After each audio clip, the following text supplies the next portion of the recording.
बोले श्री गणेश भगवान की जय। बोले श्री कृष्ण कन्हैया लाल की जय। बोले श्री लक्ष्मी नारायण भगवान की जय। बोले राजा रामचंद्र दरबार की जय। बोले अम्बे मात की जय। बोले उमापति महादेव की जय। बोले हनुमान जी स्वामी महाराज की जय। आप सभी मेरे प्यारे भाई बहन और दोस्तों का हमारे YouTube चैनल पर आप सभी का स्वागत है। जो भाई बहन पहली बार अगर हमारे चैनल में आए हों या पहली बार वीडियो देख रहे हों तो कृपा करके आप अपने भाई का चैनल जरूर से जरूर सब्सक्राइब करें, जिससे मुझे भी थोड़ा आपका मदद मिले आगे बढ़ने के लिए। तो आज हम श्रीमद् भागवत महापुराण द्वितीय स्कंध 8वां अध्याय की कथा आपको सुनाएंगे। बहुत सुंदर कथा है। उसमें है राजा परीक्षित के विविध प्रश्न। अब राजा परीक्षित श्री सुखदेव जी से भगवान से क्या प्रार्थना कर रहे हैं। उन्होंने बहुत सारे प्रश्न किए हैं, बहुत से कई प्रकार के सृष्टि मनुष्य के लिए। तो आप लोग कृपा करके जरूर पूरी कथा सुनना। इसके पीछे के पाठ में हमने भगवान के अवतारों का वर्णन आपको सुनाया। बहुत सुंदर वो हमारा वीडियो था कि मैंने उसको बनाने के लिए 2-3 दिन समय लगाया। 3 दिन में हमारा वो वीडियो कंप्लीट हुआ था। बहुत अच्छे उसमें हमने पोस्टर और वीडियो डाले हुए हैं। आप लोग अगर नहीं देखे हो तो जरूर देखना। उसमें नारद जी को ब्रह्मा जी ने भगवान श्री हरि नारायण के सभी अवतारों का वर्णन सुनाए, कथा सुनाए हैं। वही कथा हमने आपको सुनाया है, तो जरूर सुनिए। आज है राजा परीक्षित के विविध प्रश्न। राजा परीक्षित ने कहा, भगवान आप वेद वेदांतों में श्रेष्ठ हैं।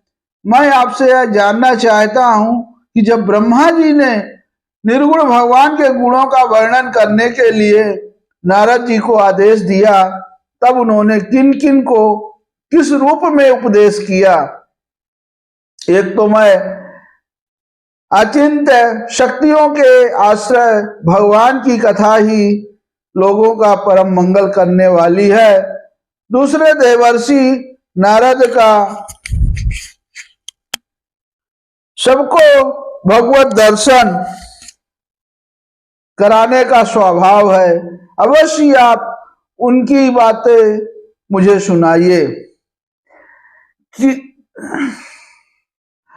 महाभाग्यवान सुखदेव जी, आप मुझे ऐसा उपदेश कीजिए कि मैं आपके आसक्ति रहित मन को सर्वात्मा भगवान श्री कृष्ण में तन्मय करके अपना शरीर छोड़ सकूं। देखो कितना अच्छा प्रश्न किए हैं परीक्षित जी कि शरीर छोड़ने से पहले स्वयं सुखदेव भगवान जी से प्रार्थना कर रहे हैं कि हमको भगवान श्री कृष्ण में तन्मय करके अपना शरीर छोड़ सकूं। जो लोग उनकी लीलाओं का श्रद्धा के साथ नित्य श्रवण और कथन करते हैं, उनके हृदय में थोड़े ही समय में भगवान प्रकट हो जाते हैं। श्री कृष्ण कान के छिद्रों के द्वारा अपने भक्तों के भाव में हृदय कमल पर जाकर बैठ जाते हैं। और जैसे शरद ऋतु जल का गंदलापन मिटा देती है, वैसे ही वे भक्तों के मनोमल का नाश कर देते हैं।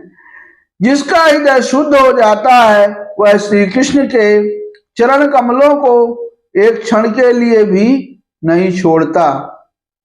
जैसे मार्ग के समस्त कलेशों से छूटकर घर आया हुआ पथिक अपने घर को नहीं छोड़ता,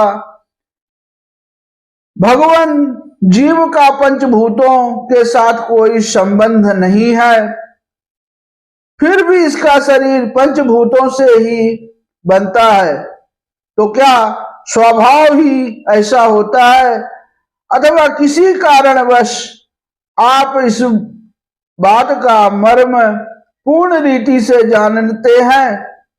आपने बतलाया कि भगवान की नाभि से वह कमल प्रकट हुआ जिसमें लोकों की रचना हुई। यह जीव अपने सीमित अवयवों से जैसे परिच्छिन्न है, वैसे ही अपने परमात्मा को भी सीमित अवयवों से परिच्छिन्न सा वर्णन किया। यह क्या बात है? जिनकी कृपा से सर्वभूतमय ब्रह्मा जी प्राणियों की सृष्टि करते हैं, जिनकी नाभि कमल से पैदा होने पर, जिनकी कृपा से ही ये उनके रूप का दर्शन कर सके थे, वे संसार की स्थिति, उत्पत्ति और प्रलय के हेतु सर्वांतयामी और माया के स्वामी परम पुरुष परमात्मा अपनी माया का त्याग करके किसमें किस रूप में शयन करते हैं। पहले आप बतलाया था कि विराट पुरुष के अंगों से लोक और लोकपालों की रचना हुई, और फिर यह भी बतलाया कि लोक और लोकपालों के रूप में उसके अंगों की कल्पना हुई। इन्हीं दोनों बातों का तात्पर्य क्या है? महाकल्प और उनके अंतर्गत अवंतर कल्प कितने हैं? भूत, भविष्यत और वर्तमान काल का अनुमान किस प्रकार किया जाता है? क्या स्थूल देहाभिमानी जीवों की आयु भी बंधी हुई है? कितना सुंदर प्रश्न कर रहे हैं राजा परीक्षित। ब्राह्मण श्रेष्ठ काल की सूक्ष्म गति, त्रुटि आदि और स्थूल गति, वर्ष आदि किस प्रकार से जानी जाती है? विविध कर्मों से जीवों की कितनी और कैसी गतियां होती हैं? इन तीन गुणों के देव, मनुष्य आदि योनियां सत्व, रज, तम, इन तीन गुणों के फलस्वरूप ही प्राप्त होती हैं।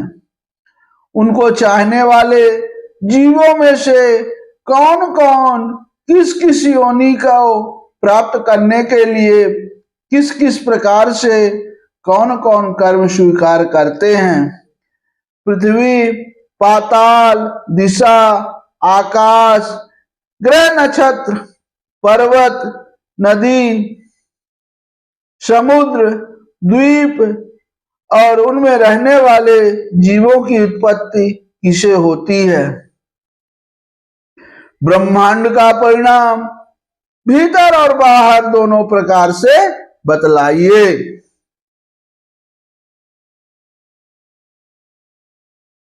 साथ ही महापुरुषों के चरित्र, वर्णाश्रम के भेद और उनके धर्म का निरूपण कीजिए।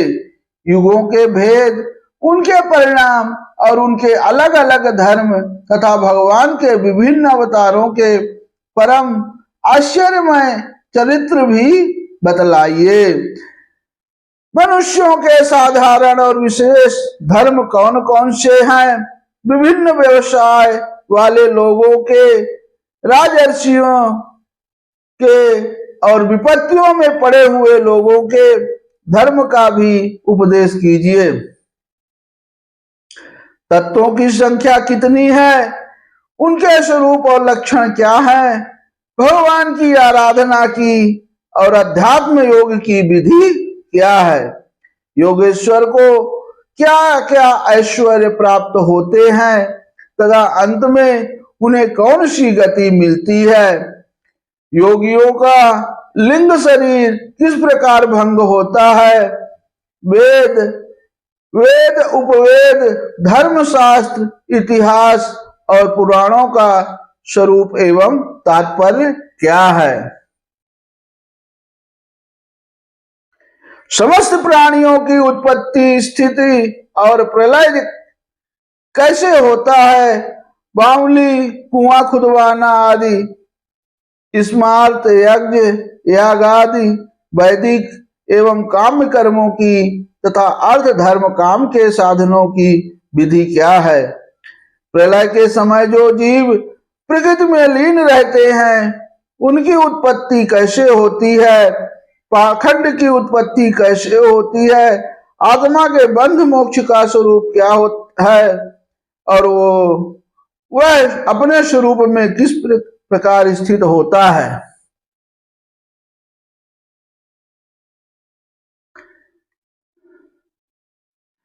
भगवान तो परम स्वतंत्र हैं, वे अपनी माया से किस प्रकार क्रीड़ा करते हैं और उसे छोड़कर साक्षी के समान उदासीन कैसे हो जाते हैं? भगवान, मैं यह सब आपसे पूछ रहा हूँ, मैं आपकी शरण में हूँ। महामुने, आप कृपा करके क्रमशः इनका तात्विक निरूपण कीजिए। इस विषय में आप स्वयंभू ब्रह्मा के समान परम प्रमाण हैं। जो लोग तो अपनी पूर्व परंपरा में सुनी सुनाई बातों का ही अनुष्ठान करते हैं। ब्राह्मण, आप मेरी भूख प्यास की चिंता ना करें। मेरे प्राण कुपित ब्राह्मण के साप के अतिरिक्त और किसी कारण से निकल नहीं सकते, क्योंकि मैं अपने मुखारविंद से निकलने वाली भगवान की अमृतमयी लीला कथा का पान कर रहा हूं। अब यहाँ सूत जी कहते हैं कि शौनकादि ऋषियों, जब राजा परीक्षित ने संतों की सभा में भगवान की लीला कथा सुनाने के लिए इस प्रकार प्रार्थना की, तब श्री सुखदेव जी को बड़ी प्रसन्नता हुई। उन्होंने उन्हें वही वेद तुल्य श्रीमद् भागवत महापुराण सुनाया, जो ब्रह्मकल्प के आरंभ में स्वयं भगवान ने ब्रह्मा जी को सुनाया था। पांडुवंश शिरोमणि परीक्षित ने उनसे जो जो प्रश्न किए थे वो उन सब का उत्तर क्रमशः देने लगे।